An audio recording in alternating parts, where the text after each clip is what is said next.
Sur les photos des années 60 aux années 80, on remarque que les personnes blanches ressortent nettement, tandis que les personnes racisées sont souvent effacées. Connaissez-vous la Charlie Card ?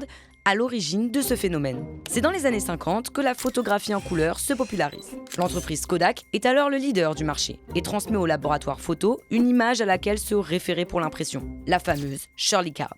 Elle tiendrait son nom du premier modèle à figurer sur la carte. On y voit une femme blanche, aux cheveux bruns et aux yeux clairs, entourée de blocs de couleurs qui doivent servir de référence au labo. Concrètement, les techniciens impriment les négatifs de la photo et comparent le résultat à l'original. Si les couleurs diffèrent, ils ajustent les filtres pour corriger l'apparence. Au fil des ans, les femmes représentées sur la carte se sont succédées, mais avaient tout un point commun, elles étaient blanches. Le calibrage des couleurs n'était donc pas du tout adapté aux carnations plus foncées, et les personnes racisées ressortaient souvent mal sur les photos. Ce biais racial a renforcé l'idée discriminante selon laquelle la blancheur serait la norme, le mot normal étant littéralement inscrit sur les Shirley Cards. Il faut dire que Kodak ciblait surtout les consommateurs blancs, comme le rappelle la chercheuse américaine Lorna Ross. Des parents d'enfants afro-américains se sont bien plaints auprès de Kodak concernant les photos de remise de diplôme. Mais ce sont les fabricants de chocolat et de meubles foncés qui ont poussé l'entreprise à rectifier le tir, car les photos ne rendaient pas compte de la différence de ton entre leurs produits. Kodak a fini par créer une carte Shirley multiethnique dans les années 90, au moment de l'essor de la photo numérique, qui a amélioré le calibrage des couleurs,